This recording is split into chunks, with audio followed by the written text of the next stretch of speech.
pidiendo la inclusión social y pidiendo la constitución de un Estado y de una sociedad que le pertenezca a toda la población. Eso se cristaliza en Colombia en el fenómeno del gaitanismo. Por eso siempre se va a ver la imagen de Gaitán rodeada de una gran masa social. Sigamos. Estas diapositivas corresponden al lanzamiento de la candidatura de Jorge Eliezer Gaitán, de la cual vamos a ver ahora un video, en septiembre de 1945. El lanzamiento de esa candidatura se realizó en la Plaza de Toros de Santa María, que en ese momento podía ser atisbada prácticamente desde la Nacional, es decir, desde el occidente se podía ver, porque estaba construida justamente en una de las partes más altas de la ciudad. Hoy en día no se puede vislumbrar pues por los edificios que hicieron alrededor. Sigamos, Jenny.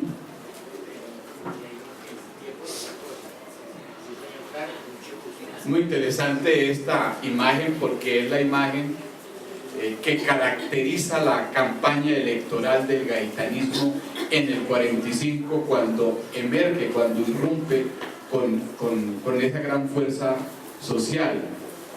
El puño en alto, que había sido heredado, digamos, de la lucha antifascista de los años 30 en España, prácticamente es heredada por Jorge Eliezer Gaitán. Digamos, el 9 de abril, el asesinato del caudillo, sus consecuencias inmediatas, pasemos, es decir, es lo que conmemoramos hoy. Todavía hoy, en medio de la violencia posterior al Bogotazo, sigue impresionando el 9 de abril, porque es como si el país hubiese salido o hubiese tenido una guerra prácticamente. Todavía no nos explicamos cómo fue posible la destrucción de la ciudad, del centro de la ciudad, prácticamente con las manos. Sigue siendo impresionante por eso. Es decir, la imagen del 9 de abril siempre ponen a pensar al observador, al analista, en la dimensión de ese fenómeno. Sigamos. Sigue. Tenemos que mostrar muchas imágenes.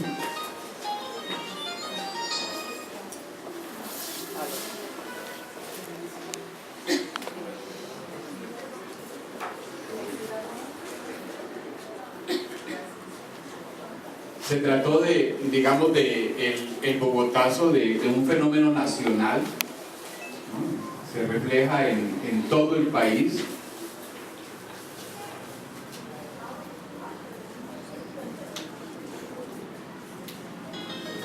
El fenómeno del Bogotazo se da en el contexto de la puesta en escena de la Guerra Fría,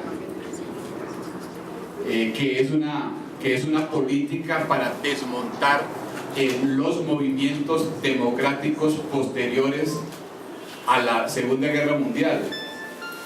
Entonces, el Bogotazo tiene una connotación internacional porque fue una especie de confrontación que quienes instauraban la Guerra Fría estaban buscando. El Bogotazo se estaba buscando desde 1945. Había una política de Guerra Fría para buscar un fenómeno que legitimase la instauración de un nuevo tipo de guerra mundial que pasó a denominarse la Guerra Fría. El 30 de enero de 1948 había sido asesinado en la India Gandhi. Se pensaba que la Guerra Fría podría haberse montado a través del asesinato de Gandhi. Sin embargo, lo que, digamos, el fenómeno por excelencia que les permitió montar todo el engranaje de la Guerra Fría fue el Bogotazo, por las características nacionales en el que se daba, es decir, en el marco de la novena Conferencia Panamericana. Toda la atención del mundo estaba puesta sobre Bogotá ese día. Ese día empezaba una política nueva para América Latina de parte de los Estados Unidos. Entonces el Bogotazo es muy importante porque el Bogotazo instaura y legitima la Guerra Fría. Todos los periódicos buscaban la manera de encontrar algo parecido al Bogotazo, y el Bogotazo les permitió esas condiciones históricas. Por eso las imágenes son imágenes que abrumaron a la opinión mundial. Sí.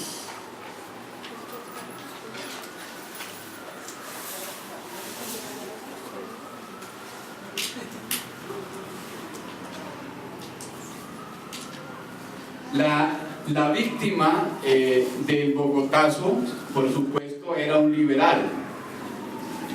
Las víctimas del Bogotazo fueron los liberales. Es decir, el Bogotazo debería haber sido usado para una reivindicación de la víctima liberal, del pensamiento liberal. Pero la imagen que ustedes ven, las destrucciones que ustedes ven, hacen que el uso de la memoria surja el efecto contrario. Los conservadores creyeron que con el Bogotazo había empezado en Colombia la revolución socialista, la revolución social. Los conservadores montaron un discurso de tal manera que hicieron aparecer las cosas como los perseguidos, la iglesia con sus monumentos destruidos, los conservadores asesinados.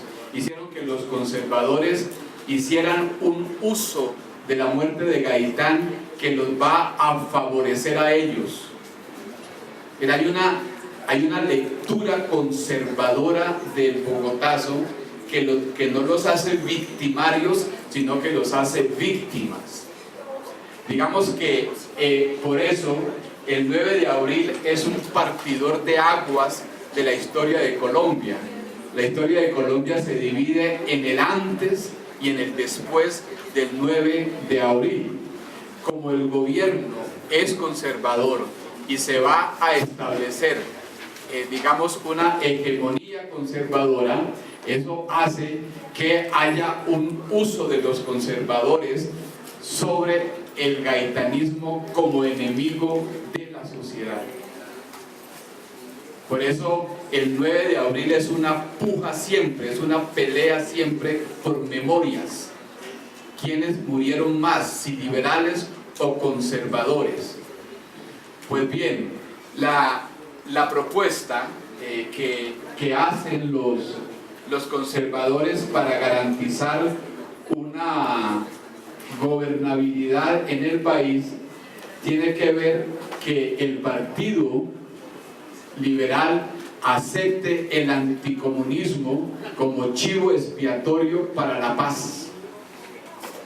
Solamente si los liberales aceptan que Gaitán ha sido asesinado por lo que se llamaba entonces Unión Soviética, o lo que genéricamente se llamó el comunismo, solo si se acepta la culpabilidad del comunismo en la muerte de Gaitán, los conservadores podrían dar sosiego a la gobernabilidad en Colombia. Entonces, por eso en los orígenes, digamos, del 9 de abril está el uso y el abuso de esa memoria. Ahora sí, un poco para que veamos cuál es el reflejo que tiene Jorge Eliezer Gaitán en la historiografía colombiana. Una de las primeras consecuencias, no pasa todavía, una de las primeras consecuencias de la muerte de Gaitán es que el Consejo Municipal aprobó la publicación de la obra completa de Jorge Eliezer Gaitán, lo que sería un trabajo de muchos años. Se quedó simplemente en la publicación de un primer tomo que se llamó Documentos para una biografía. Es un trabajo muy interesante, recoge los primeros escritos de Jorge Eliezer Gaitán, pero lastimosamente esa publicación de la obra completa de Gaitán no continuó. Seguimos.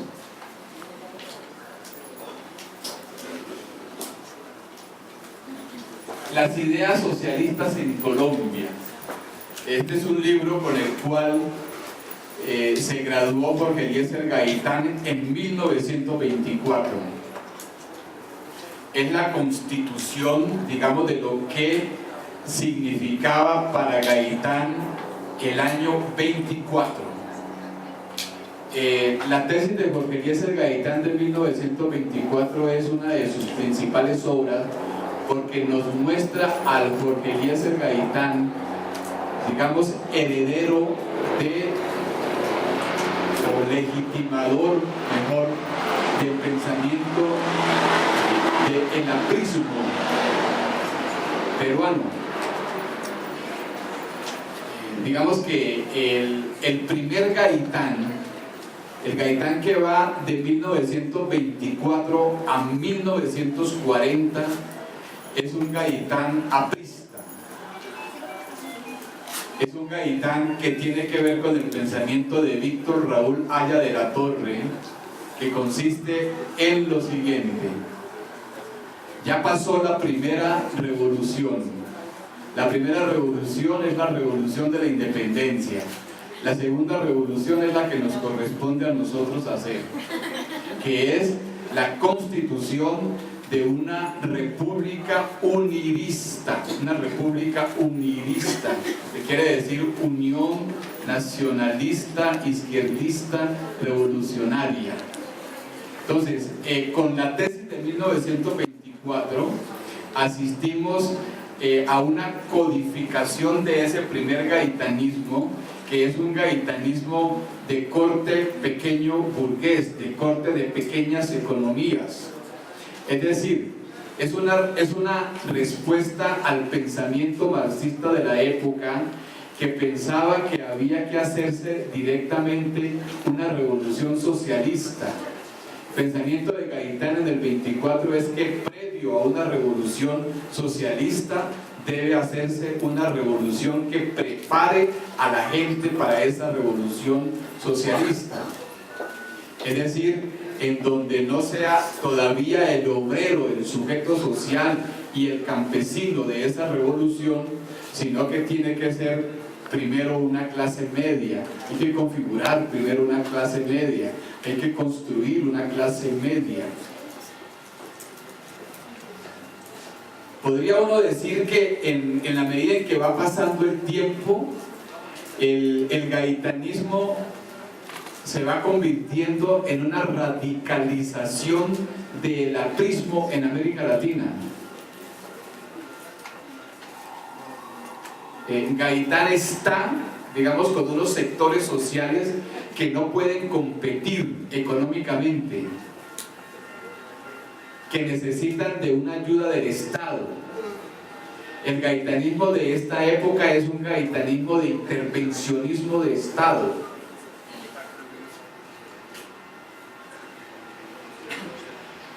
No es un gaitanismo radicalizado todavía. Es un gaitanismo que tiene que ver con construir una base social para que desde esa base social sea posible erigir una plataforma, digamos, más radical. Eso lo manifiesta en esta tesis del 24. Una sociedad que construya un Estado planificador de la economía, distribuidor de la tierra, equilibrador.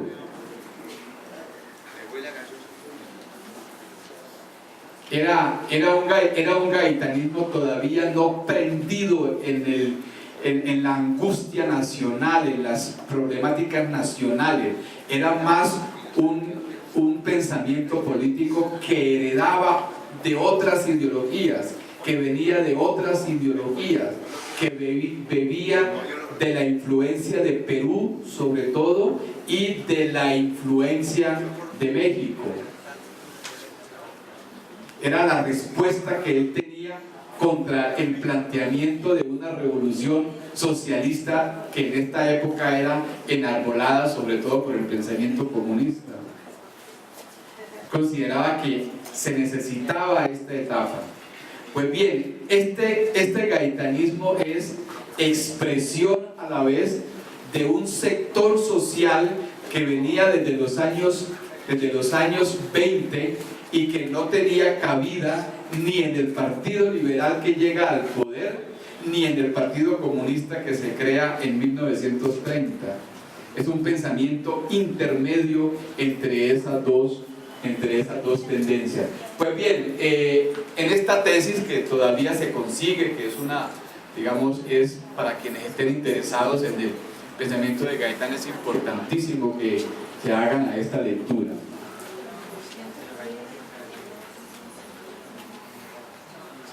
Los primeros escritos de Gaitán en la revista Universidad.